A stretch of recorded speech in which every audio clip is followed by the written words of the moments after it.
Assalamualaikum warahmatullahi wabarakatuh. Baik, untuk materi Bahasa Indonesia kelas 9 semester 1, kita akan mempelajari tentang mengenal soal AKM literasi.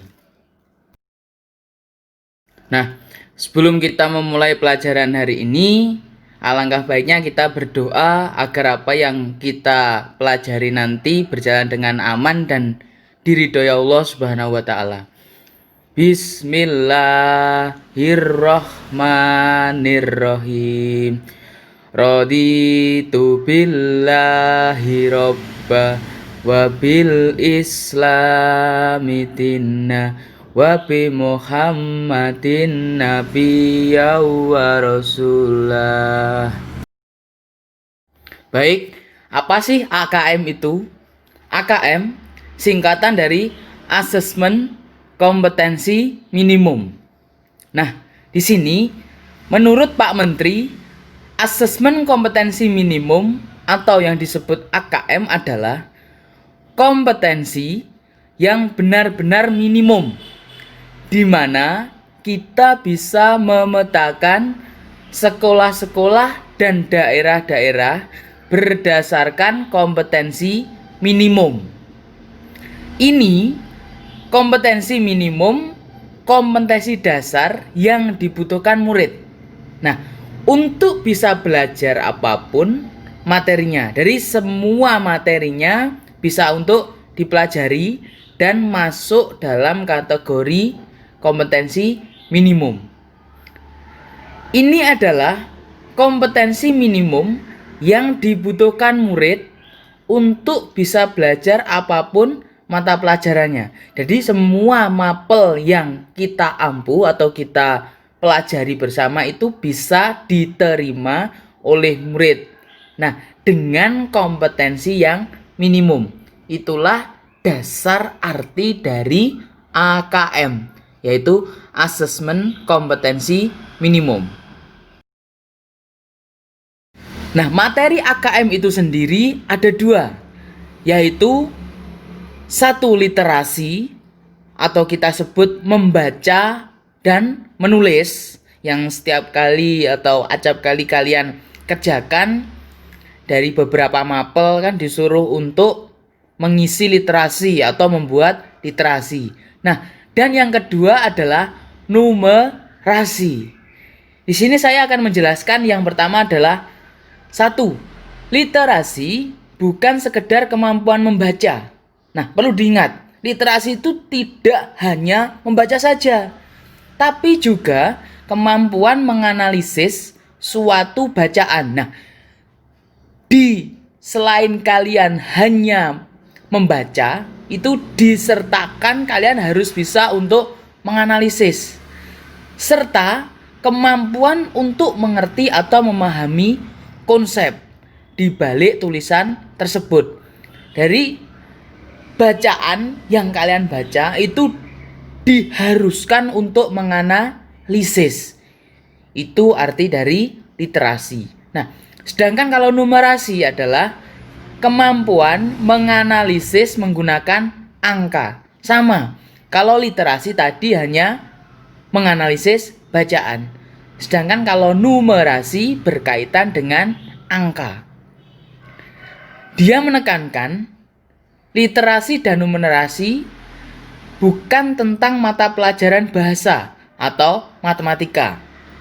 Jadi tidak hanya membaca dan juga menghitung, melainkan kemampuan murid-murid menggunakan konsep itu untuk menganalisis sebuah materi.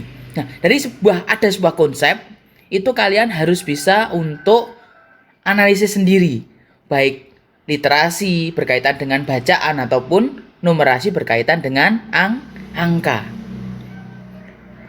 Nah, lalu melainkan kemampuan murid-murid menggunakan konsep itu untuk menganalisis sebuah materi bukan berdasarkan mata pelajaran lagi, bukan berdasarkan penguasaan konten materi. Sudah paham bukan antara literasi, dan juga numerasi itu semua masuk pada materi AKM. Nah, selanjutnya apa sih yang perlu kalian ingat atau perlu diingat? Nah, ini kalian simak bersama. Bentuk soal AKM akan diperkenalkan kepada siswa yang mengikuti simulasi UN tahun ini. Sehingga ada kemungkinan pula bentuk-bentuk soal tersebut juga akan dikeluarkan saat UN utama nanti.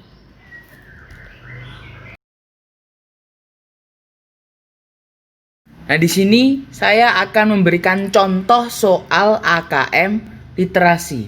1. Tipe pertanyaan untuk mengukur kemampuan menemukan kembali informasi dari teks. Contoh soalnya, seorang yang kikir menjual seluruh hartanya dan membeli segumpal emas yang dikuburkannya di dalam sebuah lubang di samping sebuah dinding tua. Dia kemudian mengunjungi simpanannya itu setiap hari. Salah seorang anak buahnya memperhatikan hal ini dan memutuskan untuk mengintai gerak-gerik si kikir. Anak buahnya ini kemudian mengetahui rahasia harta yang tersembunyi tersebut dan mulai menggali dan menemukan segumpal emas dan dicurinya.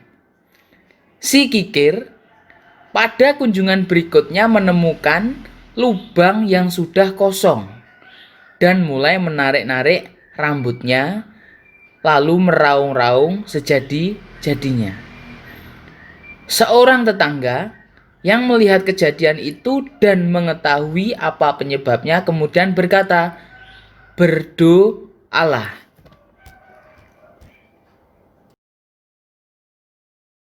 Dan jangan bersedih. Ambillah segumpal batu dan letakkan di dalam lubang itu. Dan bayangkan seolah-olah emas itu masih berada di sana. Bagi kamu, hal itu akan sama saja. Karena sewaktu emas itu berada di sana, kamu tidak memilikinya. Karena kamu sedikit pun tidak menggunakannya.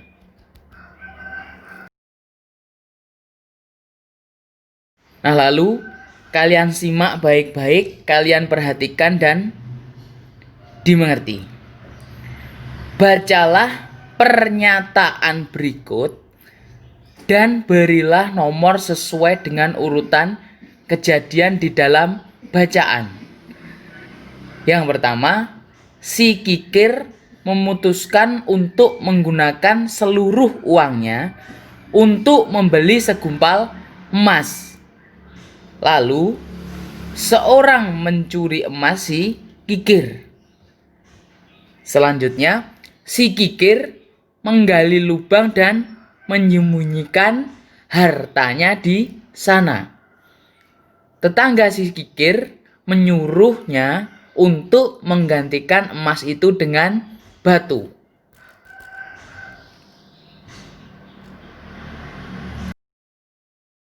Nah, setelah kita tadi membahas pernyataan, tadi yang pertama, lalu yang selanjutnya adalah yang kedua, atau tipe pertanyaan mengintegrasikan dan menginterpretasikan. Diingat-ingat ya. Nah, di sini contohnya, pembaca dituntut mengembangkan interpretasi dengan mengintegrasikan berbagai pengetahuan dan menghubungkan rincian cerita dengan ide utama, seperti contoh soal berikut.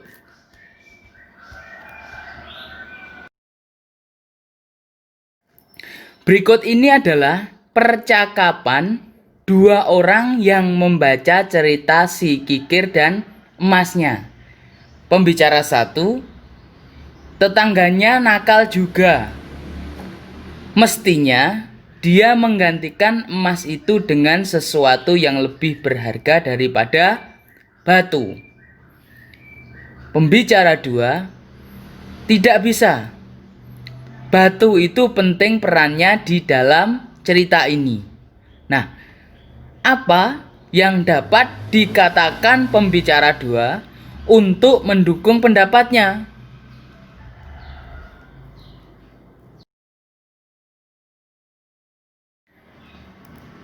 Dan yang selanjutnya, merefleksikan dan mengevaluasi isi bacaan.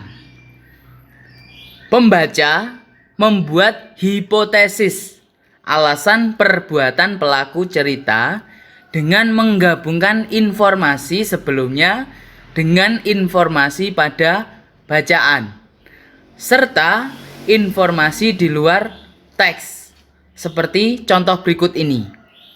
Mengapa si kikir mengubur emasnya?